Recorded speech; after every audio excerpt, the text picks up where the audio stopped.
မင်္ဂလာပါခင်ဗျာအနန္ဒီ reading တို့ YouTube channel လေးမှာပြန်လည်ကြိုဆိုပါရခင်ဗျာဒီနေ့မှာလည်းဦးနုရဲ့ကာမတနာဆိုတဲ့ဝတ္ထုလေးရဲ့အပိုင်းဆက်ဖြစ်တဲ့အပိုင်း14ကိုဆက်လက်ပြီးတော့ဖတ်ပြပေးသွားမှာဖြစ်ပါတယ်အပိုင်း14မောင်ဖေးတင့်နဲ့မတ်တင်မေဒီအချိန်ကစပြီး10နှစ်အတွင်းကိုသိန်းမခင်မေတို့ရဲ့အတိုက်အဝန်းထဲမှာကာမတနာဆိုတဲ့ဘလူးကြီးဝင်ပြီးတောင်းကျမ်းတာ4-5ကြိမ်လောက်ခံလိုက်ရပါတယ်ပထမဆုံးခံလိုက်ရတဲ့သူကတော့တခြားမဟုတ်ပါဘူးမခင်မေရဲ့ညီမကလေးမတ်တင်မေပဲဖြစ်ပါတယ်မတ်တင်မေဟာရာဇဝတ်အုပ်ကလေးဖေးတင်းနဲ့အိမ်အောင်ကျပြီးကပ်ဝင်နဲ့ပြောင်းနေပါတယ်ဖေးတင်းဟာလူယိုကလေးပဲလက်မစားတတ်ဘူးအရက်မတောက်တတ်ဘူးအလောင်းအစားမကစားတတ်ဘူးအပျော်ပါမလိုက်တတ်ဘူးသူ့မယားမတ်တင်မေကိုတိတ်ချစ်တယ်လှုပ်ရှားရှိတာအကုန်လုံးကိုမလင်ဟင်းရအောင်စူးစမ်းပြီးလုပ်တယ်လုပ်ပြီးလို့အားရင်မကြီးမခင်မေတို့အိမ်ကိုတစ်ခါအလဲသွားတယ်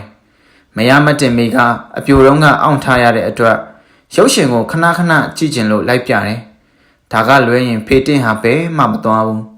အိမ်မှာမယားနာကပ်ပြီးနေတာပဲတော့အလုပ်ကိစ္စနဲ့သွားပြီးပြန်လာတဲ့အခါတိုင်း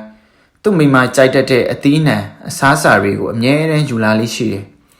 ဒီပစ္စည်းတွေကိုသူ့တပည့်တွေကအာနွားအလွဲသုံးစားလုပ်ပြီးယူပေးတာလဲဖေးတင်းမကြိုက်ဘူးပိုင်ရှင်တွေမျက်နှာလိုမျက်နှာရပေးရင်လဲလက်မခံဘူးတန်ရာတန်ချင်းပေးရမှသူယူတယ်သူ့မြာမတ်တင်မေကတော့ဖေးတင်းလို့မဟုတ်ဘူးအပြိုတုံးကအမကြီးမခင်မေကိုချစ်ကြောက်ယူသေးပြီးသူ့ငကိုတွေကိုအပြင်ဘက်ထွက်ခွင့်မပေးပဲသူစူးစမ်းပြီးဖုံးဖိထားခဲ့တယ်အခုအိမ်အောင်ပြုတ်ပြီးတဲ့အခါ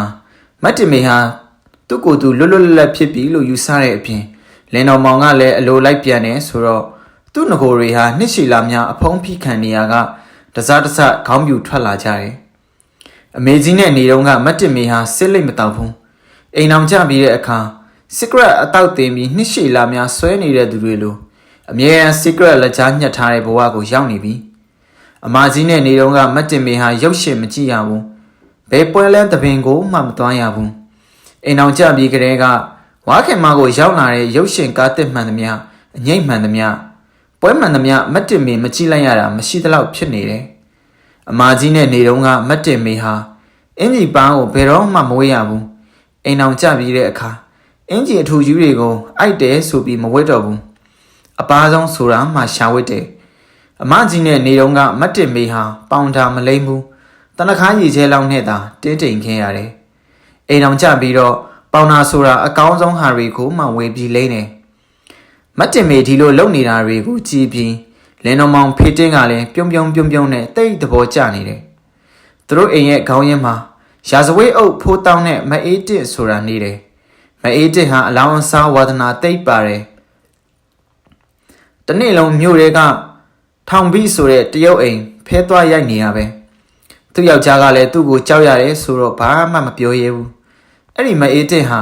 ကတ်ဝင်တဝင်လုံးမှာရှိတဲ့ရာဇဝတ်အုပ်ကတော်တွေကသူတယောက်တည်းထူးချွန်နှိတိုင်းမြို့ရဲဖဲသွားချတယ်ဆိုတာမဖြစ်ချင်ဘူးအဲ့ဒါကြောင့်ဘသူများအဖော်ရှာရရင်ကောင်းမှမလဲလို့ကြည့်တဲ့အခါခြေရင်အိမ်ကရာဇဝတ်အုပ်ကတော်ကလေးမတ်တင်မေကိုသူမြင်တယ်အဲ့ဒါနဲ့မတ်တင်မေကလေးနဲ့ရင်းနှီးအောင်ရာဇဝတ်အုပ်ဖေးတင်းမရှိတဲ့အခါမတ်တင်မေစီကိုခဏအလဲသွားတယ်စားစရာတောက်စရာကလေးကိုမတ်တင်မေအတွက်ပို့တယ်မတ်တင်မေအိမ်မှာလှုပ်ရှားရှိတဲ့အလုပ်တွေကိုကူပြီးလုပ်ပြီးတယ်အဲ့ဒီလိုအားနာလာအောင်လုပ်ပြီးတော့မှတနေ့ကျတော့မတ်အေးတင်ကမတ်တင်မေရဲ့အိမ်မှာတယောက်တည်းထိုင်နေရတာပြင်းစရာကြီးကျမနဲ့တနေ့လောက်လိုက်ခဲ့စမ်းပါလို့ခေါ်တယ်ပထမတစ်ချိန်နှစ်ချိန်မှမလိုက်ဘူးသုံးချိန်ကျတော့အားနာပြီးပါသွားတယ်ဖဲဝိုင်းရောက်ပြန်တော့လေပထမတစ်ချိန်နှစ်ချိန်မှဝင်မကစားသေးဘူးဘေးကနေပဲကြည့်နေတယ်အဲ့ဒီလိုကြည့်နေရင်အိမ်မှာတယောက်တည်းငုတ်တုတ်ကြီးထိုင်နေရတာထက်ပျော်စရာကောင်းတယ်လို့မတ်တင်မေကလေးစိတ်ထဲမှာထင်လာတယ်အဲ့ဒီလိုထင်လာရာကဝင်ကစားရောစပြီးကစားသမားတွေဟာနိုင်တတ်တယ်ဆိုတဲ့အတိုင်းမတ်တင်မေဟာပထမတစ်ခါနိုင်လိုက်ပြီးဒီ20ပေါက်ကစားတာထဲမှာအတော်ကလေးစိတ်ဝင်စားလာတယ်အဲ့ဒီလိုကစားရင်းကရှုံးလိုက်နိုင်လိုက်ဖြစ်ပြီးသူ့ရွှေလက်ကောက်တွေကို300နဲ့ပေါင်ပြီးကစားရတဲ့ဘဝကိုရောက်သွားတယ်အဲ့ဒီအခါအရှုံးပြန်ရရင်တော်ပြီဆိုပြီးထပ်တက်ကစားလိုက်တာနောက်ထပ်လက်ဝက်လက်စားပေါင်ရတာရောသူ့ယောက်ျားလာကလေးကထားတဲ့ငွေရောဆိုရင် 1800ကျော်လောက်ရှုံးသွားတယ်မတ်တင်မေဟာသူ့ဖဲရိုက်တာကိုသူ့ယောက်ျားသိတာဒါလောက်မကြောက်ဘူးသူ့ယောက်ျားကတဆင့်သူ့အမကြီးမက်ခင်မေနဲ့သူ့ခဲကိုသိန်းသိသွားမှာကိုတိတ်ကြောက်နေတယ်ဒီလိုကြောက်ပြီးရေထဲခုန်ဆင်းသေးရရင်ကောင်းမလားလို့တောင်တွေးမိတယ်အဲ့ဒါကြောင့်မတ်တင်မေဟာငွေ1800နဲ့ပတ်သက်ပြီးကြံရမရဖြစ်နေတော့မအေးတင့်ပေါက်လာတယ်မတ်တင်မေရဲ့မပူပါနဲ့ဆိုပြီးည9နာရီလောက်မှာတင်မေကိုကလားကပြားတထေးကလေးကိုမမတ်အိမ်ကိုခေါ်သွားတယ်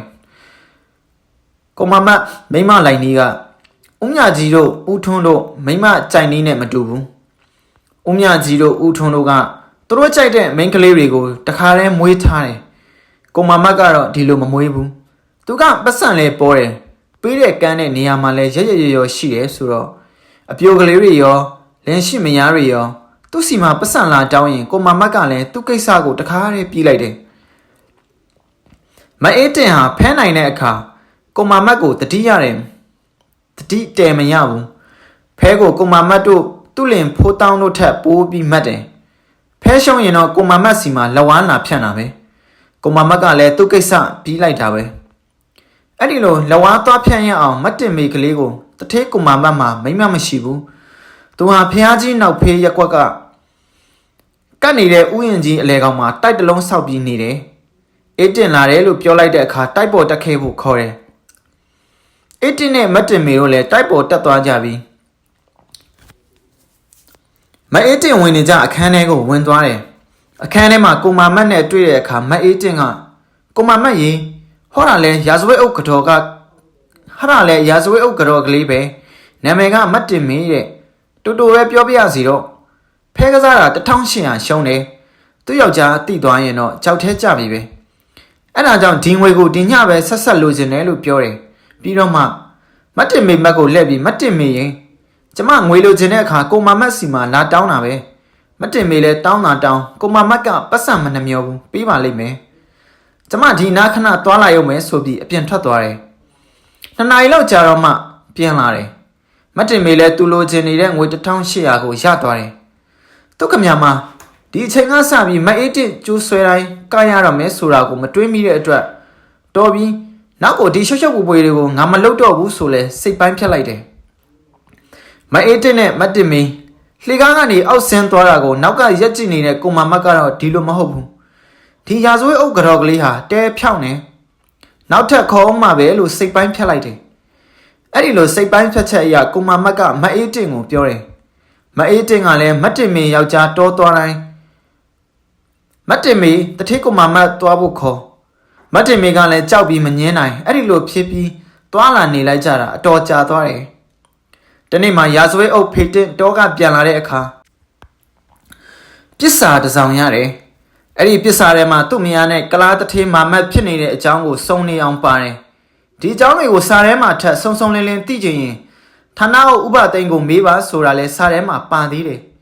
ဖေတင်ဟာသူ့မယားကိုတိတ်ချစ်တယ်အိမ်တော်ကြားတဲ့နေ့ကစပြီးတခါမှရံမဖြစ်ဘူး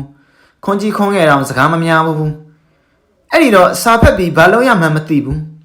စိတ်မချမ်းမသာတာဖြစ်နေတယ်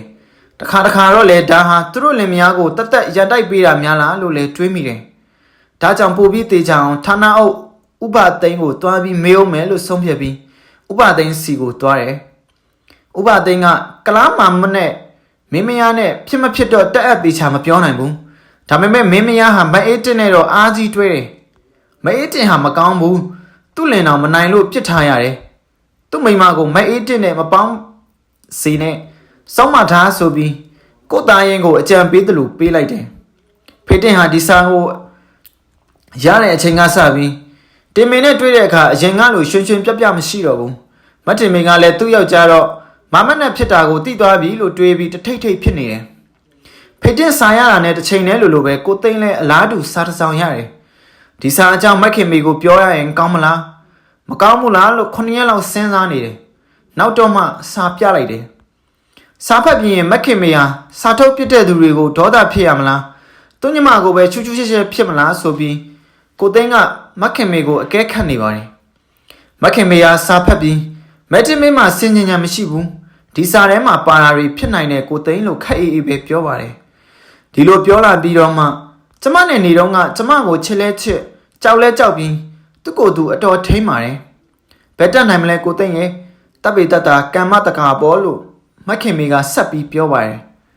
ဒီလိုလဲလိလူရှုမထားနဲ့အောင်လေကိုညီမကိုခေါ်ပြီးမေးစမ်းကြည့်အောင်မှာပေါ့ဒါမျိုးဟာမနာလိုတဲ့သူတွေလူရှုပ်လူပွေတွေကလည်းတခါဒီလိုပဲစာထုတ်ပြစ်တတ်တယ်မတ်တင်မေကိုခေါ်မေးပါအောင်ကွယ်လို့ကိုသိန်းကပြောတာနဲ့ညီမမတ်တင်မေကိုခေါ်မေးပါတယ်မတ်တင်မေကလည်းသူမဟုတ်ရတဲ့အကြောင်းဒီကလားတထင်းမာမတ်ဆိုတာကိုသူမြင်အောင်မမြင်ဘူးတဲ့အကြောင်းသူတို့လင်များချစ်ခင်နေတာကိုမနာလိုတဲ့သူတွေကံဝင်းထဲမှာရှိတဲ့အကြောင်းတွေကိုမျက်ရည်တွေကျပြီးသူ့မကြီးကိုရှင်းပြပါတယ်မခင်မေကမဟုတ်ရင်လည်းပြီးရောဟုတ်ရင်လည်းနောက်ကိုဆက်မလုံးနဲ့စူးစမ်းပြီးရှောင်ဒါမျိုးလုပ်တာဟာအခုဘဝလည်းမကောင်းဘူးနောက်ဘဝမှာလည်းမကောင်းဘူးညီတကယ်လို့ဒါမျိုးလုပ်တယ်ဆိုရင်လူတော်တွေကိုမျက်နှာရှင်ပြစိတ်တန့်ရှင်းနဲ့ဘလို့လုပ်ပြီးဝင်မလဲညီသားသမီးရရင်လည်းညီရဲ့သားတွေသမီးတွေကလူတော်တွေကိုမျက်နှာရှင်ပြစိတ်တန့်ရှင်းနဲ့ဘလို့လုပ်ပြီးဝင်မလဲဒါတွေကိုလည်းညီမသိတာမဟုတ်ဘူးအကုန်လုံးသိပြီးသားနောက်ပြီးတော့ဖေမသေးခင်ကခဏပြောတာငါမှတ်ထားတယ်အဲ့ဒီလိုလုပ်တဲ့မိန်းမတွေရဲ့ယောက်ျားတွေမှာဘေးအန္တရာယ်ရှိတယ်တဲ့ဒါကြောင့်မို့ရှေးလူကြီးတွေဆိုရင်လှေထိုးလိုက်တဲ့အခါဖောင်စီးလိုက်တဲ့အခါမယားကိုယာယီကွာပစ်ခဲ့ရတယ်တဲ့အဲ့ဒီတော့ညီးလင်လဲတောကြုံအောင်ကြားသွားပြီးညီးကိုထမင်းရှာကျွေးနေတာညီးချက်ကြီးဆင်းញင်ပါအေးဒီအလောက်လောက်တဲ့သူတွေဟာတည်တဲ့အခါကျရင်လဲအပယ်လေးပုံကိုတွားရတာပဲဒါတွေအားလုံးညီးသိပြီးသားကြီးပဲနောက်ပြီးတော့လေမကောင်းတဲ့သူနဲ့မဖောင်းပေါ်မိအောင်ညီးချက်တတိထားပါမြတ်စွာဘုရားဟောကြားတဲ့တုတ်တော်တွေထဲမှာလူမိုက်နဲ့မပေါင်းဖို့ဟောထားတဲ့တုတ်တွေမှမနှဲဘူးအဇာတသက်ဟာဖခင်ရဲ့တရားတော်ကိုတခါနာယုံနဲ့မတ်တရားဖို့တရားတွေရနိုင်လောက်အောင်ပါရမီအရှိတာဒီဝရနဲ့ပေါင်းမိတဲ့အတွက်ငရဲကြရတယ်ငါလည်းညီးကိုပြောဖို့ပေါများလှပါပြီတိုဒီလိုပဲမှတ်ထားပါအေးတိုက်ရအောင်အဖော်ညှိတဲ့သူဟာလူမိုက်ပဲခိုးရအောင်အဖော်ညှိတဲ့သူဟာလူမိုက်ပဲကိုယ်လင်နဲ့လူပြီးသူတစ်ပားနဲ့ကျူးလွန်ရအောင်အဖော်ညှိတဲ့သူဟာလူမိုက်ပဲလိန်ပြောရအောင်အဖော်ညှိတဲ့သူဟာလူမိုက်ပဲအရက်တောက်ဖို့အဖော်ညှိတဲ့သူဟာလူမိုက်ပဲအလောင်းစားလှုပ်ဖို့အဖော်ညှိတဲ့သူဟာလူမိုက်ပဲဒီလူမိုက်တွေကိုညှိရှောင်နိုင်ရင်ကောင်းမယ်လူမိုက်တွေဟာညှိကိုဒီဘဝအတွက်လည်းကောင်းကျိုးပေးမှာမဟုတ်ဘူးဆိုးကျိုးပေးမှာပဲနောက်ဘဝအတွက်လည်းကောင်းကျိုးပေးမှာမဟုတ်ဘူးဆိုးကျိုးပေးမှာပဲလို့ဆုံးမပြီးမတ်တင်မေကိုပြန်လွှတ်လိုက်ပါတယ်နောက်3ရက်လောက်ကြာတော့ဖေးတင်းပေါက်လာပြီးနောက်ကိုသိန်းနဲ့မကြီးမခင်မီတို့ကိုပြစ်စာပြပါတယ်ကိုသိန်းကတို့လည်းအဲ့ဒီလိုစာဆောင်ရတယ်မခင်မီလည်းသူ့ညီမကိုခေါ်မီးပြီးသူမဟုတ်ရပါဘူးလို့ပြောတယ်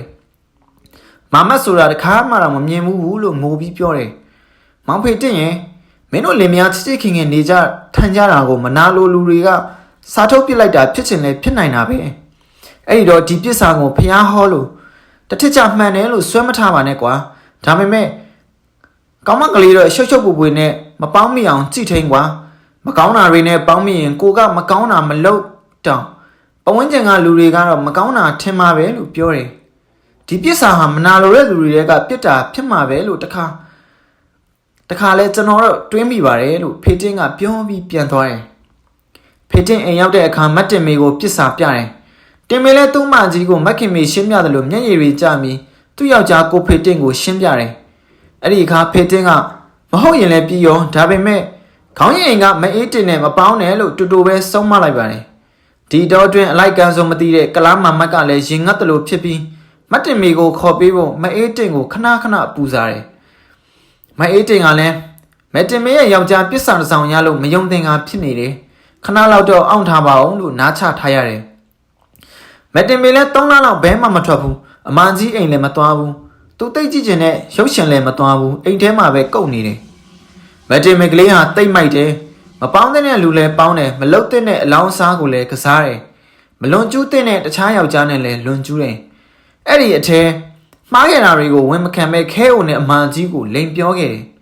ကိုအင်မတန်ချစ်တဲ့ယောက်ျားကိုလည်းလိန်ပြောခဲ့တယ်မဟုတ်တာလုပ်ခဲ့တဲ့အကုသိုလ်တွေမှာမဟုတ်တာပြောတဲ့အကုသိုလ်ထပ်ပြီးဆင်းလိုက်ပြန်တယ်ဖဲရှုံးကလေးကလင်ကိုမှန်မှန်ဖွင့်ပြောပြီးသူ့အမားကိုပြင်ဖို့ကောင်းတယ်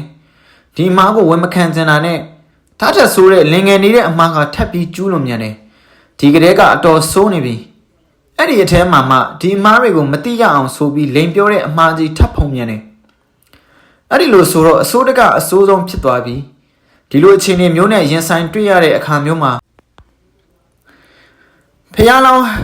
ဟာရီဒဇယသိနဲ့ဗာရာဏသီမိဖုရားကြီးတို့ရဲ့ထုံးကိုနှလုံးသွင်းပြီးသူတို့လိုကျင့်နိုင်ရင်ကောင်းမယ်ဟာရီဒဇဆိုတဲ့ဖျားလောင်းယသိကြီးအကြောင်းကတော့ဒီလိုယသိကြီးဟာအကျင့်သိပ်ကောင်းတယ်အဲ့ဒါနဲ့ဗာရာဏသီပြည့်ရှင်ကသူ့ဥယျာဉ်တော်ထဲမှာထားပြီးကိုးကွယ်တယ်နေ့တိုင်းနန်းတော်မှာဆွမ်းလာစားဖို့ဖိတ်ထားတယ်တခါမှတော့တပုံနေနေမှုအရှင်ဘုရင်ကြီးကခရီးထွက်သွားရတယ်ယသိကြီးကိုဂယုစိုက်ဖို့လဲမိဖုရားကြီးကိုမှားသွားတယ်တနေ့ကျတော့မိဖုရားကြီးဟာယသိကြီးကိုစွန့်ကပ်ဖို့ပြတ်တက်အထက်မှာစောင့်ရင်အိပ်ပျော်သွားတယ်ယသိကြီးဟာဇန်နဲ့ပြန်ပြီးကြွလာတဲ့အတန်ကိုကြားတာနဲ့အိယာကဖြုံးမနဲ့ထားလိုက်တာထမိန်ကျွတ်သွားတယ်အဲ့ဒါကိုမြင်လိုက်ရပြီးယသိကြီးနဲ့မိဖုရားကြီးဟာမှားယွင်းမိသွားတယ်ရှင်ဘုရင်နန်းတော်ကိုပြန်ရောက်တဲ့အခါမူမတ်တွေကဒီသတင်းကိုဝိုင်းပြီးရှောက်ကြတယ်ရှင်ဘုရင်ကြီးကမယုံဘူးဒါနဲ့သူ့မိဖုရားကြီးကိုဒီတိုင်းဟုတ်သလားလို့မေးတယ်မိဖုရားကြီးကလည်းလင်ကိုလွန်ပြီးဖောက်ပြားမိတဲ့အပြစ်ဟောင်းထဲမှာလိန်ပြောတဲ့အပြစ်တစ်ခုထပ်ပြီးမရောကျင်ဘူးအဲ့ဒါကြောင့်ဟုတ်တယ်လို့အမှန်တိုင်းဝန်ခံလိုက်တယ်ဒါပေမဲ့ရှင်ဘုရင်ကြီးကမယုံသေးဘူးသူ့ယသိကြီးကိုကြီးညိုနေတဲ့အကြီးညိုတွေပြတ်အောင်လုပ်တယ်လို့ပဲထင်ပြီး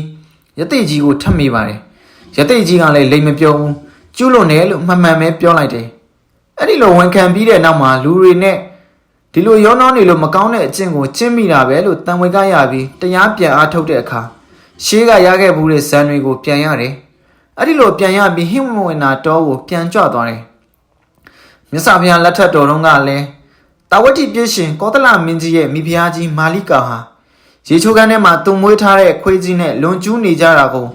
ကောသလမင်းကြီးကနန်းတော်ဘော်ကမြင်တယ်အဲ့ဒါနဲ့ဘာဖြစ်လို့ဒီလိုလုပ်ရတယ်လဲလို့ကောသလမင်းကြီးကမေးတဲ့အခါမာလိကာမိဖုရားကြီးက तू မကျူးလွန်ဘူးလို့လိန်ပြောတယ်နန်းတော်ဘော်ကကြည့်ရင်ဒီရေချိုးခန်းထဲမှာဒီလိုလုပ်နေတယ်လို့ပဲထင်ရတယ်လို့မင်းကြီးကိုပြောပြီးမင်းကြီးကိုဒီရေချိုးခန်းနဲ့အဝင်ခိုင်းတယ်မင်းကြီးထွက်လာတဲ့အခါမာလိကာမိဖုရားကြီးကရှင်မင်းကြီးရေချိုးခန်းထဲမှာဘာဖြစ်လို့စိတ်မနဲ့လွန်ကျူးနေရတယ်လဲလို့ပြောတယ်မာလိကာမိဖုရားကြီးကနန်းတော်ဘော်ကကြည့်ရင်ဒီရေချိုးခန်းထဲမှာဒီလိုပဲမြင်ရတာပဲလို့ပြောလိုက်တယ်မင်းကြီးကလည်းအဟုတ်ထင်းပြီးယုံသွားတယ်မာလိကာမိဖုရားကြီးဟာတေကန်ကြီးကြတော့သူတသက်လုံးလုပ်ခဲ့တဲ့ကောင်းမှုကုသိုလ်တွေကိုတတိမရနိုင်ဘူးဒီလိန်ခဲမိတာကိုပဲတတိယပြီးတည်တဲ့အခါငရဲကြရတယ်အဲ့ဒီတော့အပြစ်မကျူးလွန်မိအောင်ဆင်ခြင်ရမယ်ကျူးလွန်မိပြန်ရင်လည်းဒီအပြစ်ကိုဝန်ခံရမယ်ဒီအပြစ်ကိုဖုံးရအောင်ဆိုပြီးနောက်အပြစ်တစ်ခုကိုထပ်ကျူးလွန်မိတာဟာအင်မတန်ဆိုးတယ်မတင်မေကလေးကတော့ဒီလိုဆင်ခြင်နိုင်တဲ့ဉာဏ်မရှိတဲ့အတွက်အပြစ်ဟောင်းကိုဖုံးဖို့အပြစ်တစ်တွေထပ်ထပ်ပြီးကျူးလွန်နေရတဲ့ဘဝဆိုးမျိုးရောက်နေရရှာတယ်တနေ့မနက်မှာရာဇဝဲအုပ်ဖေတင်ဟာကျွန်းကုန်းရွာအနောက်ဘက်ကဂုံညင်းတော်ဆိုတဲ့ရွာမှာလူတက်မှုတစ်ခုစစ်เสียရှိလို့ပလိန်နှစ်ယောက်နဲ့အတူမနက်9 နာရီထွက်တဲ့ညောင်နှုံးသမောကိုစီးပြီးခရီးထွက်သွားတယ်တအောင်ကြတဲ့အခါမအေးတင်ဟာမတ်တင်မေတို့အိမ်မက်ကိုကူးလာပြီးကလားမာမကဒီကနေ့ညဆက်ဆက်လာဖို့ခေါ်နေတဲ့အကြောင်းကိုပြောပါတယ်မက်တင်မေကလေးကမလိုက်ပြရစီနဲ့တော့လို့ဒါတွေကိုတခါတည်းဖျက်လိုက်ပြရစီလို့မအေးတင်ကိုလက်အုပ်ချီရှ िख ိုးပြီးတောင်းပန်ပါတယ်မအေးတင်ကသူဖဲရှုံးနေလို့ကလားမာမက်စီမှာငွေ1000လောက်လိုချင်တယ်အဲ့ဒီတော့ဒီတစ်ခေါက်တော့မတ်တင်မေလိုက်ခဲ့ပါနောက်ကိုသူမခေါ်တော့ပါဘူးဒါနောက်ဆုံးအခေါက်ပါပဲဖျားစုမှုချုပ်ဖြစ်ကလနာပလိတ်နာစလိတ်မီလို့တိုသေးတာတွေရောသူ့လင်ကိုဖိုးတောင်းမတွေ့ရပဲသေးတာတွေရောကျိန်လိုက်တာတွေစုံသွားတာပဲအဲ့ဒါမတ်တင်မေဟာည9 နာရီကြော်လောက်ကြတော့ကလားမမတ်အိမ်ကိုကြောက်ရွံ့နဲ့ပဲလိုက်သွားရတယ်ကိုမမတ်ဟာမတ်တင်မေကလေးကိုအတော်ကလေးဆွဲနေပုံရတယ်တွေ့ရတဲ့ဝမ်းသာအားရဖြည့်ပြီးဖတ်ထားတယ်ပြီးတော့မှမတ်တင်မေကိုစီမလာတာအတော်ကြာပြီလို့ပြောတယ်မတ်တင်မေကလည်းအကြောင်းမျိုးစုံရှင်းပြတယ်ပြီးတော့လဲဒီခေါက်ဟာနောက်ဆုံးအခေါက်ပဲသဘောထားပါလို့ပြောတယ်နောက်ဆက်လာနေရင်သူ့အတွက်လည်းမကောင်းဘူးကိုမမတ်အတွက်လည်းမကောင်းဘူးအားလုံးဒုက္ခရောက်ကုန်လိမ့်မယ်လို့ပြောတယ်ကိုမမတ်ကလည်းမတ်တင်မေကိုတောင်မင်းမြောင်မင်းမေးရင်တောင်းလောက်ကြာတော့နွားနို့ပူပူ2 ခွက်ရောက်လာတယ်နွားနို့ကိုတစ်ကြိုက်2 ကြိုက်လောက်တောက်ပြီးတော့ကိုမမတ်ရဲ့ဒီကနေ့ညကျမအိမ်ကိုစောစောပြန်မရစေနေလို့လည်းမကောင်းဘူးစိတ်တွေလည်းမကောင်းဘူးလို့မတ်တင်မေကပြောပါတယ် ဒီနေ့ညတဲပြီးအရင်လိုပါလားလို့ကိုမမက်ကမတ်တင်မေကိုကြည့်ရင်ပြုံးပြီးပြောတယ်မတ်တင်မေဟာမျက်နှာလည်းမကောင်းလာဘူးကိုမမက်ကိုလည်းမကြည့်ဘူးရှစ်တဲ့ကိုကြည့်နေတယ်ကိုခဏခဏခေါ်တာကိုစိတ်မကောင်းနဲ့နော်တွေ့ချင်လို့ခေါ်တာပဲလို့မမက်ကဆက်ပြောတယ်မတ်တင်မေလည်းဘာမှပြင်မပြောဘူးမျက်နှာကြည့်ချင်းလည်းမရှိပဲသူ့ရှစ်တဲ့ကိုသာကြည့်နေတယ်အဲ့ဒါနဲ့မမက်လည်းစကားမပြောဘဲနွားနို့ကိုသာခက်မြမြန်ကြိုက်ချနေတယ်နွားနို့ကုံတာနဲ့မတ်တင်မေရဲ့လက်ကိုဆွဲပြီးကဲလာလို့ခေါ်လိုက်ပါတယ်အဲ့ဒီအချိန်မှာတိုက်အပေါ်ဓာတ်ကတိုင်ကတ်နာရီကြီးဟာရှစ်ချက်တီးပါတယ်အင်မတန်တိတ်ဆိတ်နေတဲ့တိုက်ကြီးထဲမှာဒီနိုင်ထိုးတန်ကြီးဟာအင်မတန်ကျဲလောင်ပါတယ်မတ်တင်မေလည်းအင်ပြန်ကျင်စောင်းနဲ့ဘဏ္ဍာရီရှိပြီလဲလို့သိကျင်တာကြောင့်ကိုမမက်လက်ဆွဲခေါ်သွားတာကိုလိုက်သွားရင်နိုင်ထိုးတာကိုစိတ်ထဲကလိုက်ပြီးရှည်နေလိုက်ပါတယ်ရှစ်နိုင်ခွဲလောက်မှာမတ်တင်မေဟာကိုမမက်ကိုနှုတ်ဆက်ပြီးအိမ်ပြန်မှုထပါတယ်ကိုမမက်ကလည်းဖန်ခွက်ထဲကနွားနို့တွေကုံအောင်တောက်သွားအောင်လမ်းလျှောက်ရင်ပိုက်ထဲမှာဟာနေအောင်မယ်လို့ပြောတာနဲ့ဖန်ခွက်မှာကြံနေသေးတဲ့နွားနို့ကိုကုံအောင်တောက်ပြီးပြန်လာတယ်အိမ်ရောက်တဲ့အခါကလေးမလဲရင်ဒီကလားအိမ်ကိုဝင်တာထွက်တာချောင်းကြည့်နေတဲ့သူတွေတော့ရှိမှာပဲဒီလူတွေကငါ့ကိုမြင်မှာပဲမမနဲ့ကိုဖေတင့်စီကိုဒီလူတွေပြစ်စာပိုးမှာပဲကိုဖေတင့်ကိုဒီတစ်ခါငါထပ်ပြီးလိန်လို့မှရပါတော့မလားခုနှစ်များတည်သွားရင်တိတ်ကောင်းမှာပဲဒီဖေယိုမမီးတင်ဒီဖေယိုမမမတ်တို့ရှိနေသေးပြီးတော့ငါဒီမြို့မှာဆက်နေလို့ဖြစ်မှာမဟုတ်ဘူးကိုဖေတင့်ပြန်လာရင်မြောင်းမြဖြစ်ဖြစ်အိမ်မဲဖြစ်ဖြစ်လက်ပွတ်တာဖြစ်ဖြစ်ပြောင်းဖို့ပြောမှာပဲလို့ထွေရန်လေးပါတွေးရင်အိပ်ပျော်သွားတယ်တကောင်ကျော်နှစ်ချက်တီးလောက်ကြတော့အိမ်ပြင်ဘက်ကဆရာကတော်လို့ခေါ်ပြီးတကားကိုပုတ်နှိုးနေတယ်ကြားတာနဲ့မတ်တင်မေလည်းလက်နိုးပါတယ်တကားထဖွင့်ပေးတဲ့အခါသူ့ယောက်ျားမတ်ဖေတင်နဲ့လိုက်သွားတဲ့ပလိတ်မောင်ကျော်ကိုတွေ့ရတယ်တွေ့ချင်းပလိတ်မောင်ကျော်ကဆရာတီးပြီလို့ပြောတယ်မတ်တင်မေကလည်းအမလေးတော်လို့ပါဇက်ကထွက်သွားပြီးခဏလောက်ကြက်တီးနေတယ်ပြီးတော့မှမျက်ရည်တွေကျလာပြီးသူအခုပမာလဲလို့ငိုတန်ပါနဲ့မေးတယ်အလောင်းတမန်ထဲမှာဆေးရုံပို့ဖို့လုပ်နေကြတယ်လို့ပလိတ်မောင်ကျော်ကပြန်ပြောတယ်မတ်တင်မေလည်းဖနက်ကပြားကရာစီးပြီးမောင်ကျော်နဲ့ကန်းနာကိုလိုက်မလို့လှုပ်တုံးဌာနအုပ်ဥပတိန်ရောက်လာတယ်ဘာဖြစ်တာလဲတမောနဲ့ဘာဖြစ်လို့ပြန်မလာတယ်လဲလို့မေးတဲ့အခါမောင်ကျော်ကသူတို့ရဲ့အဖြစ်အပျက်ကိုပြန်ပြောပြပါတယ်မနက်က9 နာရီလောက်သူတို့အဖွဲ့ဟာကျွန်းကုန်းကိုရောက်တယ်တခါတည်းဂုံကျင်တောရွာကိုသွားပြီးလူတက်မှုစစ်တယ်ညနေ9 နာရီလောက်မှကျွန်းကိုပြန်ရောက်တယ်ကျွန်းကုန်းမှာလည်းသူတို့ရောက်တဲ့မနက်ကမှကြောက်ရောကဖြိုးဖြစ်နေတယ်ဒါနဲ့ဆရာကိုဖေတင်လည်းကျွန်းကုန်းမှာညမအိတ်ချင်ဘူးအဲ့ဒီတော့သူတို့ညစာထမင်းစားပြီးတမန်နဲ့ပြန်လာခဲ့ကြတယ်ည7 နာရီလောက်ရှိတော့လမ်းမှာဓမြတမန်တစ်စင်းနဲ့တွေ့တယ်ဓမြတွေကစပြီးသူတို့တမန်ကိုရက်ခိုင်းကြတယ်သူတို့လည်းတနက်ကိုအသိလုပ်ပြီးရက်နေတယ်ဓမြတွေကလက်နှိပ်ဒံမီနဲ့ထိုးကြည့်တဲ့အခါသူတို့ရဲ့ယူနီဖောင်းကိုမြင်တာနဲ့ပလိတ်တွေဆိုတာသိပြီးတနက်နဲ့ဆန့်ပစ်တာပဲပြစ်ချင်းဆရာကိုဖေတင်ကိုမှန်ပြီးဆရာကိုဖေတင်ရေထဲကျသွားတယ်သူတို့ကပြန်ပစ်တာဓမြ2 ယောက်တမန်ထဲမှာတေးကြံရစ်တယ်ကျန်တဲ့အကောင်တွေတော့ရေထဲခုန်ချပြီးထွက်ပြေးတယ်ပြေးတဲ့အထဲမှာတယောက်တော့ဒဏ်ရာရသွားတယ်ထင်တယ်လို့ပလိတ်မောင်ကျော်ကဌာနအုပ်ကိုအစီရင်ခံပါတယ်ဒီလိုအစီရင်ခံပြီးတာနဲ့ဌာနအုပ်ဥပသိန်းနဲ့မတ်တင်မေတို့ဟာမောင်ကျော်နဲ့အတူကန်းနာကိုဆင်းသွားကြပါတယ်လမ်းလျှောက်သွားရင်မတ်တင်မေဟာပလိတ်မောင်ကျော်ပြောတဲ့အထက်ကတပြားတွေနဲ့သူတို့နဲ့ည7 နာရီလောက်မှတွေ့တယ်ဆိုတာကိုသတိရတယ်အဲ့ဒီ7 နာရီအချိန်မှာမမက်ကကဲလားဆိုပြီးသူ့လက်ဆွဲခေါ်သွားတာကိုပြေးပြီးသတိရတယ်အဲ့ဒီလိုသတိရပြီးသူ့ကိုယ်သူစိတ်ဆိုးသလိုလိုအေးတင်ကိုပဲစိတ်ဆိုးသလိုလိုမာမက်ကိုပဲစိတ်ဆိုးသလိုလို3 ယောက်စလုံးကိုပဲစိတ်ဆိုးသလိုလိုဖြစ်လာပြီးကိုဖေတင်ကိုဓမြတွေတတ်တာမဟုတ်ပါဘူးရှင်ကျမနဲ့မီအေးတင်နဲ့မာမက်3 ယောက်ဝိုင်းတတ်တာပါလို့တအားကုန်ငဲတန်းတွေပအောင်ကုန်းပြီးအော်လိုက်ချင်တဲ့စိတ်မိုက်တွေဝင်လာပါတယ်ကန်းနာမှာကိုဖေတင်ရဲ့အလောင်းကိုမြင်တာနဲ့တပြိုင်နက်တင်မယာကိုဖေတင်လို့ငဲတန်းပအောင်အော်ဟစ်ပြီးမှုတယ်ဘေးမှာရက်နေတဲ့သူတွေကသူ့အကြောင်းကိုသိနေတဲ့လူတွေရှိမှာပဲလို့သူ့လိုက်ပြာကသူ့ကိုပြန်ချောက်နေတဲ့အတွက်ကိုဖေတင်ရေရှင်တင်ရင်ကျမဘယ်သူနဲ့နေရမလဲကျမတယောက်တည်းပြစ်မထားခဲ့ပါနဲ့ကျမကိုလာခေါ်လှဲ့ပါလို့ဖေတင်ရဲ့အစားရှိတဲ့ဖွဲ့နွယ်ပြီးငိုကြွေးမိတန်းနာတွေကိုတော့မတ်တင်မေကလေးဟာနည်းနည်းကလေးမှမလောက်ဝင်ရှာဘူးကိုဖေတင်ရဲ့အာတုဘကိစ္စပြီးတဲ့အခါမတ်တင်မေကိုသိန်းနဲ့မခင်မီတို့ကသူတို့ရဲ့အိမ်မှာပဲခေါ်ထားလိုက်ပါတယ် ကိုသိန်းလဲခင်မကလေးမတ်တင်မေရဲ့အဖြစ်အပျက်ကိုစဉ်းစားရင်ကာမတနာဆိုတဲ့ဘလူးကြီးရဲ့ကြောက်စရာကောင်းမွန်တွေကိုတစိမ့်စိမ့်သဘောပေါက်ပြီးသူ့တန်ကလေးမောင်မြင့်ဆွေကိုဒီဘလူးကြီးရဲ့လက်ခုပ်တွင်မရောက်ရလေအောင်သူနဲ့မခင်မေတို့ဟာကိုစွမ်းရှိသူ၍ညံဆန်းရှိသူ၍ကာကွယ်မဲဆိုတဲ့သူ့ရဲ့တန်ထိတ်တဲ့ဟာပုံမပြင်းထန်လာပါတယ်အားလုံးကျေးဇူးအများကြီးတင်ပါတယ်ဒီခန်းလေးကတော့ဒီမှာပြီးသွားပြီပေါ့နော်နောက်ရက်ချိန်မှာနောက်ထပ်အပိုင်းအသစ်တွေကိုဆက်လက်ပြီးတော့ဖတ်ပြပေးသွားမှာဖြစ်ပါတယ်အားလုံးပဲနားထောင်ပြီးတော့အကျူးကျူး channel လေးကိုလည်း subscribe လုပ်ခဲ့ပေးပါဦးလို့ပြောကြရင်အားလုံးကျေးဇူးအများကြီးတင်ပါတယ်